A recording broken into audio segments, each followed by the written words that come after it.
ఎన్నిసార్లు చెప్పబడింది భగవద్గీతలో. పరమేశ్వరుడు ఎక్కడున్నాడు అంటే సమంగా ఉన్నాడు. ఎవరిలో సమంగా? సర్వేషు భూతేషు, అన్ని ప్రాణులలో. 9వ అధ్యాయంలో చెప్పాడు. ఇంకా అనేక చోట్ల ఇదే విషయం. అందుకని ఈ క్షేత్రజ్ఞులో మనం చూసినప్పుడు ఈ విషయాన్ని క్షేత్రజ్ఞుడుగా చెప్పాడు. క్షేత్రజ్ఞుడుగా అన్ని క్షేత్రాల్లో నేనే ఉన్నా అన్నాడు. అవునా? అంటే క్షేత్రాన్ని తెలుసుకునేటువంటి క్షేత్రజ్ఞుడుగా నేనే ఉన్నా. ఇప్పుడు తాను పరమేశ్వరుడుగా చెప్తున్నాడు. పరమేశ్వరుడు అంటే ఎవరు? ఈ మొత్తం సృష్టి స్థితి లయములు తిరోధాన అనుగ్రహములు అన్నీ చేసేటువంటి వాడు పరమేశ్వరుడు కదా. పరమేశ్వరుడు అంటే జగత్తు దృష్ట్యా పరమేశ్వరుడుగా మనకు కనిపిస్తాడు. కానీ పరబ్రహ్మమే నిజానికి, ఆ పరమాత్మే పరమేశ్వరుడుగా చెప్పబడుతున్నాడు. ఎప్పుడు? ఈ జగత్తుని ఆధారంగా, జగత్తుని సృష్టించినప్పుడు స్థితికారకుడుగా లయకారకుడుగా ఉన్నప్పుడు పరమేశ్వరుడు అంటారు. అందుకని ఈ పర్యాయ పదములుగా ప్రయోగిస్తారు. ఏది? పరమేశ్వరుడని పరమాత్మ అని. కొంచెం తేడా ఉంటుంది. జగత్ అధిష్టానముగా జగత్తుని తల్లోపల ఉంచుకున్నది పరమాత్మ, నిర్గుణ నిరాకారమైనటువంటి తత్వం. పరమేశ్వరుడు అనేటప్పటికి ఏమవుతుంది? ఈశ్వర స్థాయి. అంటే ఏంటి? అక్కడ జగత్తుతో సంబంధం ఉంటుంది. సంబంధం అంటే ఏం లేదు, సృష్టి స్థితి లయములు ఇవన్నీ చేసేటువంటి ఒక స్వరూపంగా చూస్తాం. అది. సో అయితే పరమేశ్వరుడైనా పరమాత్మ అయినా సమానమే సర్వప్రాణులలో. ఎందుకంటే ఆ ఈశ్వరుడే ఈ జగత్తును అంతా నడిపించేటప్పుడు, జగత్తు తన లోపల పెట్టుకున్నప్పుడు అప్పుడు ఏమవుతున్నాడు ఆయన? జగత్తు లోపల కూడా తాను ఉంటే కానీ జగత్తు నడవ. క్షేత్రజ్ఞుడు అంటే క్షేత్రం లోపల ఉన్నవాడు. ఇక్కడ కూడా లోపల ఉన్నాడు. సర్వప్రాణుల్లో లేకపోతే కేవలం క్షేత్రమే కదా అది. క్షేత్రం ఏం చేస్తుంది? ఏమీ చేయదు. తనకు తానుగా శరీరం, మనసు, బుద్ధి, ఇంద్రియాలు ఏమి చేయలేవు. ఆ ఉంటేనే, ఎవరు? పరమేశ్వరుడు ఉంటేనే అవన్నీ చేసుకుంటూ పోతాం. ఇప్పుడు పైగా ఏమన్నారు? వినశ్యత్సు అవినశ్యంతం. నశించిపోయేవి శరీరాలు, నశించకుండా ఉండేది ఒకటే తత్వం, పరమేశ్వరుడే. ఈ విషయాన్ని ఇంతకు ఉదాహరణే హన్యమానే శరీరే చెప్పాడు. నశించిపోయే శరీరాల్లో నశించకుండా తానున్నాడు. అక్కడ చెప్పినప్పుడు ఆత్మగా చెప్పాడు. సో ఏదైనా మరి ఈ అక్షరమైనటువంటి తత్వము ఆత్మ పరమాత్మ అనేది అంటున్నామో, మరి ఈ పరమేశ్వరుడు అని మళ్ళీ ఎందుకు చెప్తున్నారు అంటే, ఈ పరమేశ్వరుడు అనేటువంటి తత్వాన్ని ముందు బుద్ధి గ్రహించినప్పుడు వ్యష్టిని దాటి సమిష్టికి వస్తుంది. పరమేశ్వరుడు ఎవరు? ఒక వ్యక్తి కాదుగా. మరి అక్కడ మొత్తం సృష్టి స్థితిలయములకు ఆధారం. సో పరమేశ్వరుడి యొక్క భావన నిలుపుకుంటే అక్కడి నుంచి కొద్దిగా కొంచెం పైకి వెళ్తే పరమాత్మ. అందుకే ఈశ్వర ఉపాసన, ఈశ్వర ప్రణిధానం అనేది చెప్పారు. సో పరమేశ్వరుడు అంటే ఏం చిన్నవాడు కాదు, ఇంత పెద్ద బ్రహ్మాండానికే ఆధారమైన వాడు. అందుకు అక్కడ పరమేశ్వరం అన్నారు. సమం అంటే ఏంటి? సమం అంటే ఏంటి? ఏ విశేషములు లేవు, నిర్విశేషం. పరమేశ్వరుల్లో కూడా విశేషాలు లేవు. అంటే ఏంటి? వీళ్ళల్లో పరమేశ్వరుడు కొంచెం ఎక్కువగా ఉంటాడండి, కాన్సన్ట్రేటెడ్గా. వీళ్ళల్లో తక్కువగా ఉంటాడు. పరమేశ్వరుల్లో ఉపాధుల్లో భేదాలు, ఉపాధుల్లో ఉంటాయి, తప్పదు. ప్రకృతి కదా, గుణాలను బట్టి, వాడు పాప పుణ్యాలను బట్టి రకరకాలుగా ఉపాధుల్లో తేడాలు. నశించిపోయే ఉపాధులు, శరీరములు, భూతములు నశించకుండా ఉండేది పరమేశ్వరుడు. ఇప్పుడు ఇక్కడ ఏం చెప్పారంటే, యహ ఎవరైతే ఈ పరమేశ్వరుణ్ణి దృష్టిలో నిలుపుకుంటారో, దృష్టి అంటే ఇక్కడేంటి? కన్ను వెనక ఉండే విషన్ దృష్టి. కన్ను ఏవో కేవలం భౌతికమైనవి చూపిస్తాయి, అంతేనా కాదా? మరి ఇక్కడ ఏమి పశ్యతి, ఎవరైతే పరమేశ్వరుడు చూస్తారో, చూడడం అంటే బుద్ధిలో ఈ జ్ఞానమును పరమేశ్వరుడు సర్వత్రా ఉన్నాడు అనేటువంటి దృష్టి కలిగి ఉంటారు. సహ పశ్యతి, అలాంటి వాడే నిజంగా చూపు కలిగిన వాడు. మరి మిగతా వాళ్ళందరూ ఎవరు? ప్రకృతినే చూస్తున్నారు, అంతే కదా. అంటే ఏంటి? క్షేత్రమునే చూస్తున్నారు. అప్పుడు క్షేత్రమునే చూసినప్పుడు అసలైన దాన్ని చూడనట్లు. అసలెవరు? ఏ పరమేశ్వరుడు ఉంటే ఈ క్షేత్రము పనిచేస్తుందో, ఎవరి వల్ల ఈ క్షేత్రం అంతా చక్కగా జీవ కళతో ఉందో, ఆ పరమేశ్వరుడిని చూడకపోతే అప్పుడు ఏమవుతుంది? అసలైన దాన్ని చూసినట్టు కాదు, పై పైనవి పట్టుకున్నట్లే. ఇప్పుడు ఇదే ఎగ్జాంపుల్. ఇప్పుడు మన కరెంట్ చూడండి, స్విచ్ ఆన్ చేయకపోతే ఏం పని చేయదు, అవునా కాదా? అన్ని రెడీగా ఉన్నాయి, ఆ స్విచ్ ఆన్ చేయాలి, అన్నీ ఉన్నాయి, ఏం ప్రయోజనం? ఇప్పుడు దాన్ని తెలుసుకోలేదనుకోండి, ఇవన్నీ ఉన్నాయి, టిక్కు టిక్కు ఏం చేసినా పని చేయవు, అవునా కాదా? కాబట్టి అది తెలుసుకోవాలి. ఏది? వీటన్నిటికీ ఆధారమైనటువంటి మూలం ఏదైతే ఉందో అది తెలుసుకుంటేనే అసలు చూపు. మిగతా ఏం తెలుసుకున్నది అడగే.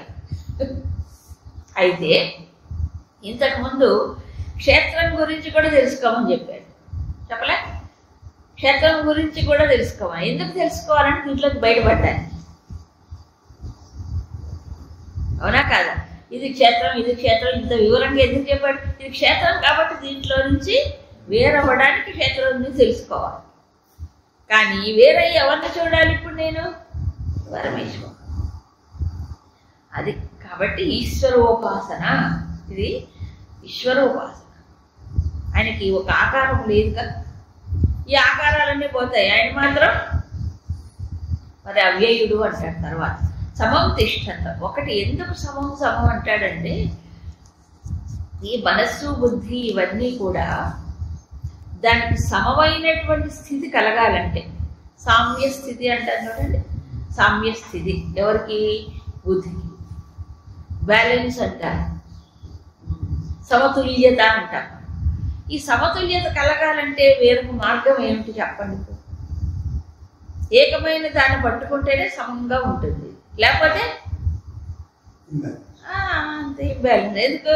వేరువేరుగా ఉన్నాయి, అవన్నీ చీలిపోతాడు బుద్ధి. అక్కడ అనేకత్వాన్ని చూసినప్పుడు, భిన్నత్వాన్ని చూసినప్పుడు బుద్ధి ఏమైంది? అక్కడ చీలిపోయింది. కాబట్టి ఏకత్వం ఒకటే ఆధారం. అందుకని అందరు మహాత్ములు, అందరు భక్తులు, అందరు యోగులు వాళ్ళ సాధనలో ఒక పరాకాష్ఠకు చేరుకున్నప్పుడు ఇదే తత్వాన్ని ప్రకటిస్తారు, ఈ భావాన్నే ప్రకటిస్తారు. ఒక స్థాయికి వెళ్ళిపోయింది అన్నమాట. అందుకని అప్పుడు అది చూపగలిగినట్లు. సరే, బాగుంది. ఇంతకీ ఆయన చూడకపోతే మాకు ఏమిటి నష్టం అనేది అడుగుతారు చాలా మందికి. ఏమిటి ప్రయోజనం? బుద్ధి ఒకటి సామ్య స్థితిలో ఉంటుంది, అంతేనా? ఇంకేమైనా ప్రయోజనం ఉందా? సామ్య స్థితిలో ఉండవు, లేకపోతే ఏమైంది? ఎందుకు సామ్య స్థితి కావాలి? బుద్ధి కాస్త అటు ఇటు సంచరిస్తే ఏం పోయింది? ఒకే చోట ఒకే దాన్ని ఎందుకు చూడాలి? దానివల్ల ఏమిటి ప్రయోజనం? అందుకు మళ్ళీ ఇంకో శ్లోకంలో చెప్పాడు, సమం సర్వత్ర సమవస్థితం ఈశ్వరం పశ్యంతి. అంటే అన్నిట్లో సమంగా అవస్థితం ఉన్నటువంటి, సర్వత్రా అన్ని చోట్ల ఆ పరమేశ్వరుని ఎవరైతే పశ్యంతి చూస్తారో, చూడటం వల్లనే ఏం జరుగుతుంది? నా హినస్తి ఆత్మనా ఆత్మాను.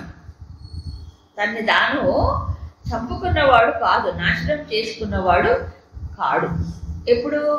ఈ పరమేశ్వరుణ్ణి చూసినప్పుడు. లేకపోతే ఏమో తన్ని తాను నశింపజేసుకున్నవాడు అవుతాడు, చూస్తే నశింపజేసుకున్నవాడు కాదు. ఆ తర్వాత పరాంగతి వ్యాధి, అది పరమైనటువంటి స్థితిని పొందుతాడు, గతిని పొందుతాడు. గతి అంటే ఓ లక్ష్యం. సో మానవ జీవితం యొక్క చరమ గమ్యం, ఈ లక్ష్యం ఏదైతే ఉందో దాన్ని పొందుతాడు. ఏది? సమంగా ఉన్న పరమేశ్వరుణ్ణి చూసినప్పుడు. చూడకుండా ఉంటే ఏమవుతుంది? ఏమవుతుంది? అనేకత్వంలో వెళ్ళిపోతుంది. ఏవైతే నశించిపోతాయో మారిపోతాయో వాటి జ్ఞానమే వస్తుంది. అంతేగా క్షేత్రం మారిపోయేది. ఇప్పుడు ఎంతమందో ఉన్నారు విజ్ఞాన శాస్త్రవేత్తలు లేరు, ఉన్నారు.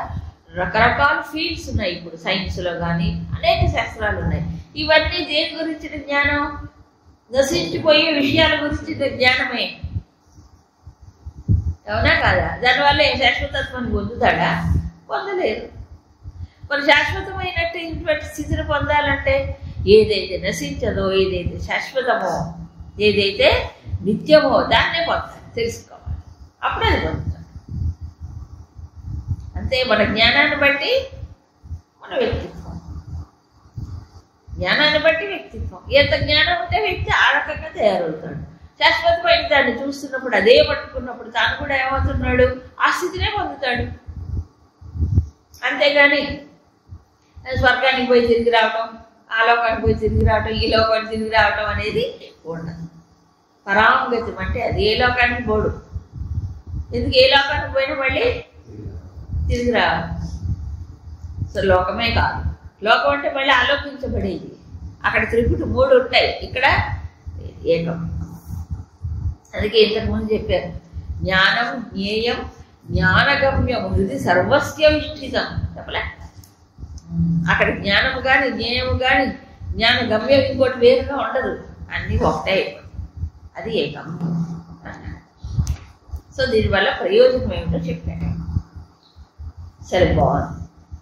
ఇప్పుడు ఆ ఏకత్వాన్ని చూడడానికి అభ్యాసం ఎక్కడి నుంచి మొదలెట్టాలి? ఎక్కడి నుంచి మొదలెట్టాలి అంటే తనలో నుంచి ప్రకృత్యా ఏవచ సర్వశః కర్మాణి క్రియమాణాని. అంటే అన్ని కర్మలు ప్రకృతి వల్ల జరుగుతున్నాయి. అంతేనా? కర్మలన్నీ ఎవరు చేస్తున్నారు? ప్రకృతే. అంటే ఇంద్రియాలు, మనస్సు, బుద్ధి, శరీరము ఇవే జరుగుతుంది అని తెలుసుకుని యహ ఆత్మానం అకర్తారం పశ్యతి.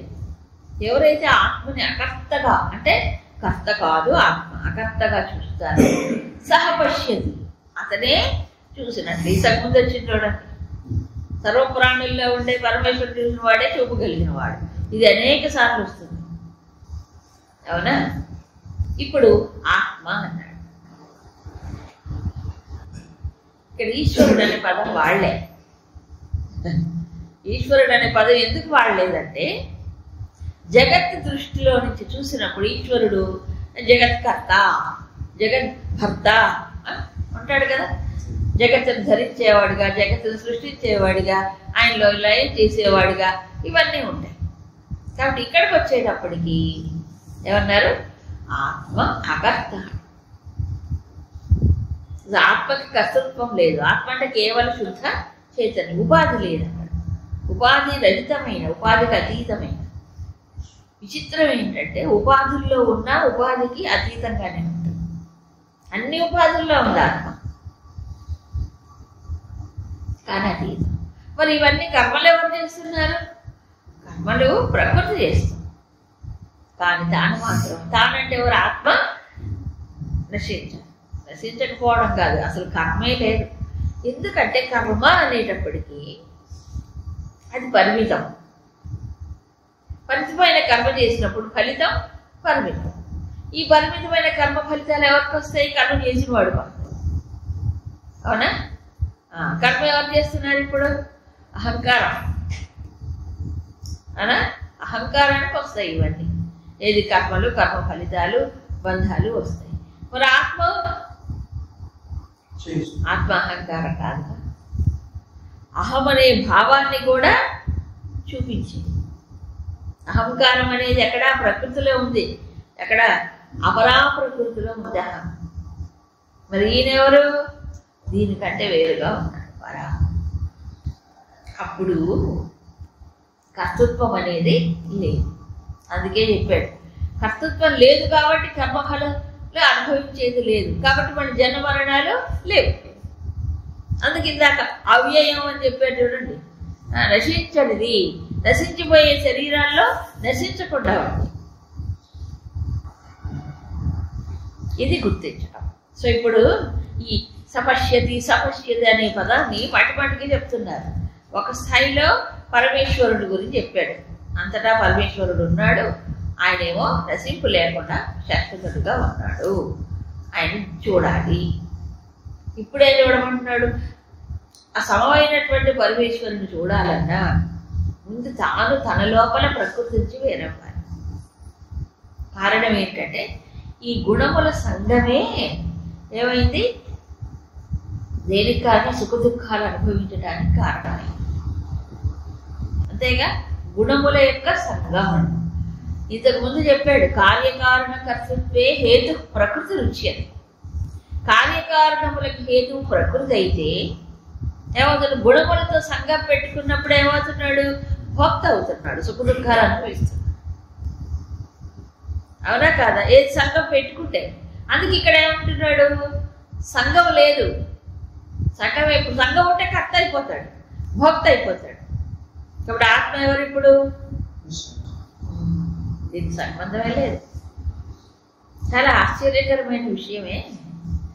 దాంట్లో ఉంటుంది కానీ సంబంధం లేదు. ఎందుకని సంబంధం లేకుండా ఉంటుంది? ఎలా సాధ్యం? ఇప్పుడు ఎందుకు సాధ్యం కాదు? ఎందుకంటే మనం మామూలుగా ఫిజికల్ ఒక శక్తిని చూసినా శక్తి పరికరాల్లో పనిచేస్తుంది, కానీ శక్తి దానికి అంటుకోదు, ఏ పరికరానికి అంటుకోదు. ఈ ఇప్పుడు ప్లగ్ ఉంది, ఈ ప్లగ్ తీసి ఆ బల్బుకి అటాచ్ చేస్తే బల్బు వెలుగుతుంది. అదే తీసి ఇంకో దాన్ని బట్టి ఇంకోటి వెలుగుతుంది. దేనికి అతుక్కుపోతుంది? శక్తి, విద్యుత్ శక్తి దేనికైనా అతుక్కుపోతుందా? లేదు కదా. మరి దేన్ని కనెక్ట్ చేస్తే అది ప్రకాశవంతం అవుతుంది. అలాగే ఆత్మ ఈ ఉపాధిలో ఉన్నప్పుడు ఇక్కడ ప్రకాశం వస్తుంది, ఇంకో ఉపాధి ఇంకో దానికి ప్రకాశం వస్తుంది, అంతే. ఇప్పుడు ఆత్మ కర్తృత్వం అనేది ఆత్మకి లేదు. ఎవరికి వచ్చింది ఈ కర్తృత్వం? ఈ పద్యులు చెప్పిన పాఠకాల పొడక వాడికి వస్తుంది. ఈ ఫీల్డ్తో క్షేత్రంతో తాదాత్మ్యం పెట్టుకున్న వాడికి వస్తుంది. అందుకే పురుష అనే పదం వాడే. పురుష అంటే మామూలు ఉత్తమ పురుషుడుగా తన 15 అధ్యాయంలో ఉత్తమ పురుషుల గురించి చెప్తారు. ఇక్కడ ఎవరు? ఈ పురములో ఉండి దీంతో తాదాత్మ్యం చెందిన వాడికి సుఖ దుఃఖాలు కర్మలు కష్టపడాలి. కానీ ఆత్మకి రెండు లేవు అని ముందు చూడాలి తనలో. సో తనలో తానే వేరై చూడడం. అందుకే ఇంతకుముందు శ్లోకంలో ఆత్మన పశ్యతి అన్నాడు. చెప్పలే? అంటే తనలో తాను తన్నే చూడాలి. అక్కడ వేరే వీడేమితో సంబంధం లేకుండా అప్పుడు చూడటం అనేది కూడా ఉండదు అక్కడ నిజానికి. అయితే మనకు తెలిసిన పదాల్లో చెప్పాలి కాబట్టి చెప్ప, అవునా? సో వేరే. ఆ తర్వాత యదా భూత పృథగ్భావమే కష్టం అనుభవించదు. ఇప్పుడు ఎప్పుడైతే తనలో ఆత్మని అకర్తగా, ఆత్మ సాక్షిగా ప్రకాశ రూపంగా ఉన్నట్టు గుర్తించగలుగుతాడు. అప్పుడు భూత పృథక్, సర్వభూతములలో కూడా అదే ఉన్నది అని గుర్తిస్తాడు. ఏకస్థం అనుపశ్యతి. అనుపశ్యతి అంటే ఎప్పుడూ అదే చూస్తాడు. ఏకముగా ఉన్నటువంటి, ఏకముగా ఏముందండి అంటే ఆత్మే సర్వప్రాణులలో. అదొక్కటే కాదు, తదయేవటి విస్తారం అంటే ఏంటి? తదంటే అక్కడి నుంచే ఆ ఏకమైన దాంట్లోంచి ఈ అనేకత్వం అనేది విస్తరించింది. అంటే అన్నిటిలో అది ఏకం అంటే ఏదో చాలా సాధారణంగా మనం ఏకం అంటే ఒకే చోటు ఉంది అనుకుంటాం. కాదు, ఎక్కడుంది అది? అంతటా విస్తరించి. ఇప్పుడు సర్వములో ఉన్నటువంటి ఏకతత్వాన్ని, ఏకమే అనేకత్వానికి ఆధారమని గుర్తించినప్పుడు ఏమవుతుంది? అది పరిపూర్ణ జ్ఞానం. అందుకే బ్రహ్మ సంపద్యతే తదా, అప్పుడు ఈ బ్రహ్మమును తెలుసుకుంటాడు. ఇప్పుడు అట్టించేటు ఇట్టించాడు, రెండు పక్కల ఏకమే అనేకత్వానికి ఆధారం. అనేకములో ఉన్నది ఏకమే. అదే మనకి అవికంపన యోగం అని చెప్పాడు. అంటే వికంపన లేని యోగం చెప్పు. తర్వాత ఇప్పుడు ఈ శ్లోకంలో వివరిస్తున్నాను చూడండి. అనాదిత్వా నిర్గుణత్వాత్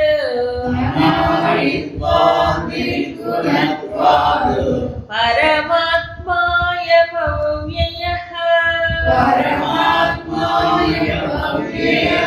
శరీరస్థోపి కౌంతేయ న కరోతి న లిప్యతే. ఇప్పుడు ఆత్మ అకర్త అన్నాడు కదా, అకర్త ఎట్లా అవుతుంది అనేది వివరిస్తున్నారు తర్వాత శ్లోకాల్లో. ఒకదానికొకటి లింక్. ఇంతకుముందు స్టేట్మెంట్ ఆత్మ అకర్తగా తెలుసుకోవాలి. ఆత్మ అకర్త అని ఎందుకు చెప్తున్నారు? కారణం ఏంటి? శరీరంలో ఉన్నప్పుడు, శరీరం అంతా చేస్తున్నప్పుడు, ఈ ఇంద్రియాలన్నీ పనిచేస్తున్నప్పుడు ఆత్మ కూడా కర్త అవ్వాలి కదా. లేదు. ఎందుకు లేదు? అనాదిత్వాదు, ఆది లేనిది అందుకు. రెండవది నిర్గుణత్వాదు, గుణములు లేనటువంటిది. తర్వాత పరమాత్మ అవ్యయ, ఈ పరమాత్మ అవ్యయమైనటువంటి స్వరూపం. ఇందాక ఆత్మ అన్నాడు, ఇప్పుడు పరమాత్మ అన్నాడు. అంటే ఒకటే, రెండు ఒకటే. మళ్ళీ ఆత్మ ఏమో అకర్త, పరమాత్మ ఏమో, పరమాత్మ కూడా అక్కడ రెండు వేరు కాదు, ఉరికే పదములు తేడా. రెండు కారణాలు చెప్పాడు. మూడు, ఒకటి అనాది, రెండు అవ్యయం, మూడు నిర్గుణం. ఈ కారణము చేత ఆత్మ ఏమవుతుంది అంటదు. శరీరస్థ అవి, శరీరంలో ఉన్నప్పటికీ నకరోతి అంటే ఏమీ చెయ్యదు, అంటే అకర్త, కర్త కాదు. నలిప్యతే, ఈ చేసే కర్మలు, కర్మ ఫలితాలు ఏవి కూడా అంటాం. సో ఆత్మకి ఏవి అంటాం. కర్త కాదు, భోక్త కాదు, రెండు లేవు. కర్తృత్వం, భోక్తృత్వం లేవు. ఎవరికి ఉన్నాయి మరి? జీవుడికి ఉన్నాయి. జీవుడు ఎవరు? ఈ తాదాత్మ్యంలో ఉన్నవాడు. దేంతో? ఈ ప్రకృతి ఉపాధులతో తాదాత్మ్యం ఉన్నవాడికి ఉంటాయి. తాదాత్మ్యం లేని వాడికి ఉంటాయి. ఎందుకు ఉండదు తాదాత్మ్యం అంటే, ఒకటి మనందరికి తెలిసిన కారణమే. ఏమిటది? నిర్గుణం. నిర్గుణం, అందుకే దీన్ని నిర్గుణోపాసన అంటారు. గుణములు లేవు. గుణములు ఉంటే సాంగత్యం వస్తుంది. ఇప్పుడు గుణ సాంగత్యమే కదా బంధానికి కారణం, జన్మకు కారణం. ఆత్మ నిర్గుణం అయినప్పుడు గుణాలతో సంఘం ఎట్లా వస్తుంది చెప్పండి? ఇప్పుడు ఇది అంతా సగుణాత్మకమైంది, గుణాత్మకమైంది, త్రిగుణాత్మకమైంది ప్రపంచం, సృష్టి. జీవుడు మూడు గుణాల్లోనే ఉంటాడు. ఈ మూడు గుణాల్లో ఉన్నవాడు మూడు గుణాలతోనే సంబంధం పెట్టుకుంటాడు. అంతే, ఇంక దాన్ని దాటిపోలేడు. అవునా కాదా? ఈ లోపల గుణాలే, గుణాలతో సంఘం ఉంది. అప్పుడు ఏం కనిపిస్తుంది? అంతా మూడు గుణాలే కనిపిస్తాయి. దాని యొక్క ఆట, ఆ మార్పులే కనిపిస్తాయి. అందుకు వీటికి అతీతంగా ఆత్మని ముందు అకర్తగా చూడమన్నాడు. గుణ తాదాత్మ్యం లేనటువంటి. కాబట్టి అసలు పరమాత్మని ఉపాసన చేయటం అంటే ఇది నిర్గుణం. పరమాత్మ నిర్గుణ స్వరూపం. ఈ గుణములను ప్రకాశింపజేసేవాడు, గుణములకు ఆధారంగా ఉండే స్వరూపం. అదే చెప్పాడు ఆయన. ఏమిటి? 9వ అధ్యాయంలో అవన్నీ నాలో ఉన్నాయి కానీ వాటిల్లో లేదు. ఏవి నాలో ఉన్నాయి? ఆ గుణములు ఆడుతున్నాయి, కానీ తాను ప్రకాశ స్వరూపం. ఆ గుణాలకు సంబంధాలు అవి ఆడితే నాకేమి, అవి ఉన్నా లేకపోయినా నాకు ఏ ఇబ్బంది లేదు. అవునా? ఆ గుణములు ఆడినా, గుణములు లేకపోయినా తనకే ఇబ్బంది లేదు. ఇప్పుడు గాఢ నిద్రలో ఉన్నాడు అనుకోండి, గాఢ నిద్రలో ఏ గుణం పనిచేస్తుంది? రజస్సు లెక్క తమస్సుంది, తమస్సుంది, ఏది తెలియదు. మళ్ళీ వెనుక వచ్చింది, మళ్ళీ సత్వగుణం, అన్నీ మూడు ఉన్నాయి. కళ్ళలోకి వెళ్తే రజస్సు. ఈ మూడు గుణాలు ఉన్నాయి, పనిచేస్తున్నాయి. ఇవన్నీ సృష్టిస్తున్నాయి, జాగ్రత్త స్వప్న సృష్టిస్తున్నాయి. వీటన్నిటికీ వెనక తెలుసుకుంటే ప్రకాశము. ఏ గుణం? ఏ గుణము లేదు. ఏ గుణము లేదు కాబట్టే ఈ గుణాలన్నిటి ప్రకాశం. ఒకవేళ గుణం ఉందనుకోండి, ఏమవుతుంది? ఆ గుణంనే పట్టుకుంది కానీ వేరే గుణాలు ప్రకాశింపలేదు. అవునా కదా? సో తర్వాత ఆది, అనాది అన్నారు. ఇంతకుముందు మనకి ప్రకృతి పురుషుల గురించి చెప్పినప్పుడు ఇద్దరు అనాది అన్నారు. ప్రకృతి పురుషులు ఇద్దరు కూడా అనాది. అయితే ఇక్కడ అవ్యయ అనే మాట చెప్పలే. కాబట్టి ఏమిటి తేడా ప్రకృతికి ఉన్న ఈ పరమాత్మకు? ప్రకృతి అనాదిగానే అవ్యయం కాదు, నిత్య నిరంతరము మారిపోదు. కానీ పరమాత్మ అనాది అవ్యయం, అంటే మార్పు లేదు, ఎప్పుడూ ఒక రకంగా, ఖర్చు లేదు, నాశనము కాదు, అవ్యయం. సో ఆది లేకపోవడం అవ్యయం, ఆది లేదు, ఖర్చు నాశనము లేదు, వ్యయం కాదు. అప్పుడు ఏమిటై ఉంటుంది? అది పరిమితులు లేవు, అంతేగా. దేశకాల మన పరిమితులు లేవు, దేశకాల వస్తు పరిచ్ఛిన్నమై అపరిచ్ఛిన్నం. ఒకవేళ అది పరిచ్ఛిన్నం అయితే అంటే ఏంటి? ఒకటే ప్రదేశంలో ఉంటుంది, అది పరిచ్ఛిన్నం. ఒక సమయంలోనే ఉండి ఓ సమయంలో ఉండకపోవడం కాల పరిచ్ఛిన్నం, అవునా కాదు? ఒక వస్తువు లాగా ఇంకో వస్తువు లేకపోతే అది కూడా వస్తు పరిచ్ఛిన్నం. ఇప్పుడు చూడండి, అవ్యయమైన పరమాత్మకి ఇవి ఏ రకమైన పరిచ్ఛిన్నాలు లేవు, పరిమితులు లేవు. అంటే ఒక చోట ఉండి ఓ చోట లేకపోవటము లేదు, అవునా? ఓ సమయంలో ఉండి ఓ సమయంలో లేకపోవటము లేదు, అవునా కాదు? కాబట్టి అవ్యయ. మనం నిద్రపోయినా ఉపాధిక స్పృహ మనం లేకపోయినా ఆయన ప్రకాశింపజేస్తున్నాడు, అవునా కాదా? ప్లస్ ఇంకేమన్నాడు? ప్రాణుల్లో ఉన్నాడు, అంటే సర్వభూతములలో ఉన్నాడు, అన్ని ప్రాణుల్లో ఉన్నాడు. ఈ ప్రాణి మరి నికృష్టమైన జంతువు అండి, నేను ఉండదు దాంట్లో అంటాడు. భయంకరమైనటువంటి వాటిల్లో మకా అంటే జషాణం మకరశ్చాస్మి, అసలు ఇంత భయంకరం వాటిలో కూడా. సో ఇప్పుడు ఉపాధి యొక్క తేడాలు ఆయనకు అవసరం లే, అవునా? ఆ ఉపాధి ఉపాధులతో ఆయనకేం పని? ఉపాధులు ప్రకాశింపజేసేవాడు ఆయన. కాబట్టి వాటికన్నిటికీ వేరుగా, వాటిని అంటకుండా ముట్టకుండా ఉండేవాడు పరమాత్మ. కేవలం ప్రకాశమే, అందులో ప్రమేయం లేదు. ప్రమేయం అంటే ఏంటి? తగులుకోవడం. ప్రకాశం అంటే తగులుకునేది కాదు. ఇప్పుడు నిర్గుణ తత్వాన్ని ఎలా చెయ్యాలి, ఎలా సాధన చేయాలి? నిర్గుణం అంటే గుణాలు తనలో ఆడుతున్నాయి, గుణాలు తనలో కదులుతున్నాయి. మనం చెయ్యిస్తే అది లాక్కుపోతుంది, అవునా కాదు? కాబట్టి ఆ గుణాలు ఆడుతున్నాయి కాబట్టి నేనెవరిని? పరమాత్మ ఎవరు? ఇప్పుడు ఆ గుణాలని ప్రకాశింపజేసాడు. ఆ గుణాలను బట్టి ఆలోచనలు వస్తున్నాయి, ఆలోచన బట్టి విషయాలతో సంఘం వస్తుంది. ఇవన్నీ ప్రకృతి పని, అది చేసుకుంటూ పోని ప్రకృతి పని. సో పరమాత్మ వీటన్నిటికంటే వేరుగా. కాబట్టి ఇక్కడ ఉపాధుల యొక్క ప్రమేయం లేదు. ఉపాధులు ఏ ఉపాధి అయినా అలాగే శరీరస్థాపి, శరీరంలో ఉన్నప్పటికీ న కరోతి న లిప్యతే. సో కర్తృత్వం అనేది తనకు తాను అంటించుకుంటున్నాడు ఇక్కడ. అవేమో ప్రకృతి పని చేసుకుంటూ పోతుంది, అవునా కదా? ప్రకృతిలో వేలు పెట్టి ఏమంటున్నాడు ఇక్కడ? నేను చేస్తున్నాను అనుకుంటున్నాడు జీవి.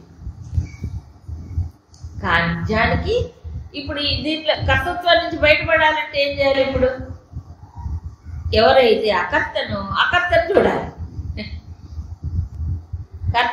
కర్మకు అతీతమైన వాడు పరమాత్మే. అందుకే నైవ కుర్వన్ నకారే అని చెప్పాడు 5వ అధ్యాయంలో. చెప్పలే? నైవ కుర్వన్ నకారే అంటే ఆయన చేయడు, చేయించడు, చేయించడానికి కారణం వాడు. ఇక్కడ కూడా అదే చెప్పాడు, నకరోతి న లిప్యతే. అది అకర్తాహం అభోక్తాహం. ఇది వేదాంత నిండి మహా శంకరులు బ్రహ్మజ్ఞాన వలిలో అక్కడ నిర్గుణ తత్వాన్ని ఎలా ధ్యానించాలని ఆ శ్లోకాలన్నీ అందుకు ఉపయోగపడతాయి. ఇక్కడేమో దాని గురించి వివరణ ఉంది, అక్కడ డైరెక్ట్గా ఆ తత్వాన్ని జీర్ణం చేసుకోవడానికి చెప్పారు. సరే, ఎందుకు ఇప్పుడు శరీరములో ఉన్నప్పటికీ అకర్తగా ఉన్నాడు పరమాత్మ? 1 అనాది, 2 అవ్యయం, 3 నిర్గుణం.